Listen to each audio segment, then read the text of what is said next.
Hello fellow gamers, this is Archimedes, the video game enthusiast from Germany. In today's video I would like to talk about why we as gamers should be excited for the upcoming GPUs in the next-gen consoles.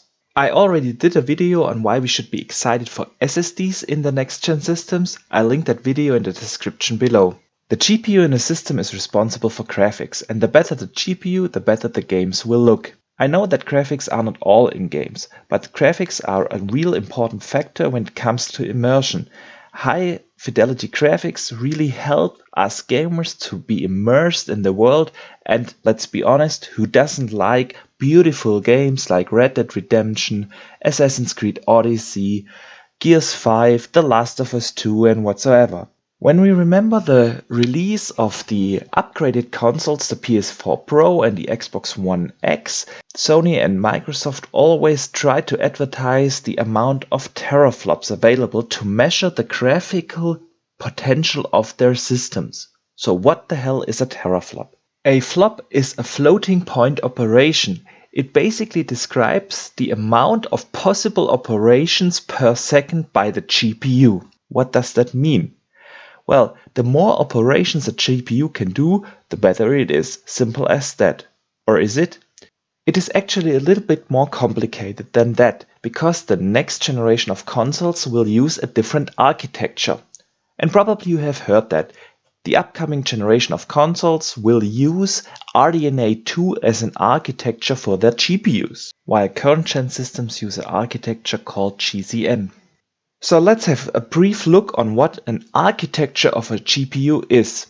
The architecture basically describes how efficient the available flops, so the available amount of operations per second, can be used to achieve a certain task. Let me make an example. The task is to make a cup of coffee with milk. With an old architecture, you need, let's say, 3 operations, so basically 3 flops to achieve that task. The first operation would be you take the coffee and pour it in the cup. The second would be you add the milk. The third would be you take a spoon and mix it up. So, coffee with milk done in 3 operations in 3 flops. Now, a more efficient architecture can achieve the same goal with only 2 operations. You pour in first the milk, then the coffee, and you can save the operation mixing both things up. So, you have the same result, but you only needed 2 flops. And this translates also to our GPUs. The RDNA 2 architecture of upcoming consoles is way more efficient than the architecture GCN that is used in the current generation. Roundabout, we have double the amount of teraflops available in the next generation consoles. And that is compared to the enhanced versions of our current gen systems. But since the upcoming architecture is way more efficient, it is not just double the amount of computational power, it will increase significantly. And this really has me excited for next-gen graphics. We haven't seen much of next-gen games, but I think once we see those next-gen games that will really make use of the RDNA 2 architecture and the amount of teraflops available in those systems, we will be blown away by the graphics of next-generation systems. There is one more thing we gamers should be excited for in the GPUs of the next-gen consoles, and that is the dedicated ray tracing cores. So what is ray tracing? Well, you probably have heard a lot of things about ray tracing. It is basically a different method on how light is utilized in games. Let me elaborate real quick. Ray tracing is not a technique that has been developed for video games. Optical engineers that design, let's say, optical systems like a lens system in a camera have been developing ray tracing as a design and engineering tool about 30 years ago. Well, why is that, and what does ray tracing actually do? Well, engineers are using ray tracing because it is a method that computes the physics and the interaction of light with real objects in the world 100% correct. Let's have a look here at one example. You have a light bulb. The light bulb emits a certain amount of rays, and now the rays are traced along their way until they hit the camera. The light ray is emitted from the bulb. It might hit a reflective surface, like here this surface of the reflective ball.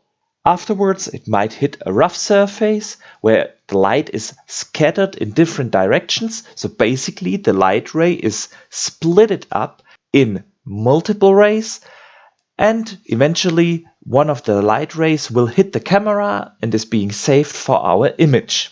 Now, if you not only trace one ray but millions of rays, you will get an image that looks very realistic, because all the interactions that light does in reality are now depicted in your image. This is why ray tracing is a game changer for video game graphics.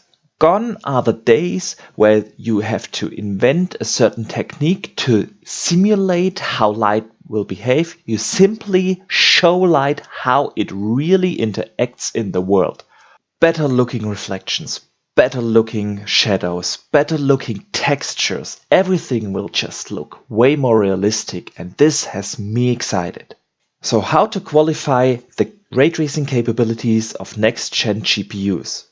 Well, the quality of ray tracing is basically given by the amount of rays simulated and the number of interactions of the rays with objects in the world.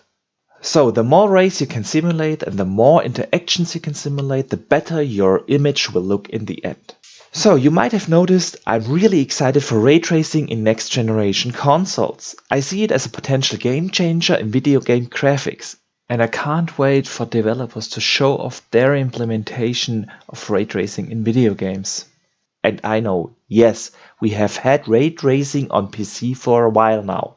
But the difference is that with consoles supporting hardware accelerated ray tracing, the install base of potential customers for ray tracing is significantly larger than it is today in the high-end PC market.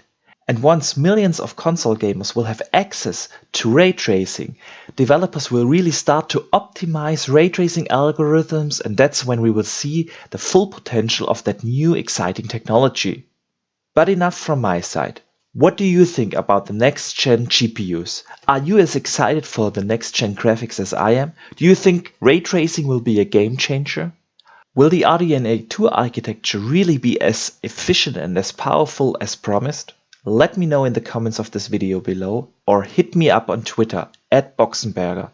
I'm always discussing the latest in gaming on my Twitter channel, and of course I'm sharing always a lot of screenshots I take. And please do me a favor, if you liked this video, hit that like and subscribe button. It would really help my channel grow. I'm trying to put out these kind of videos at least once a week, and if you like that content, share it out on social media. But for now, thank you very much for watching. I see you the next time, and game on!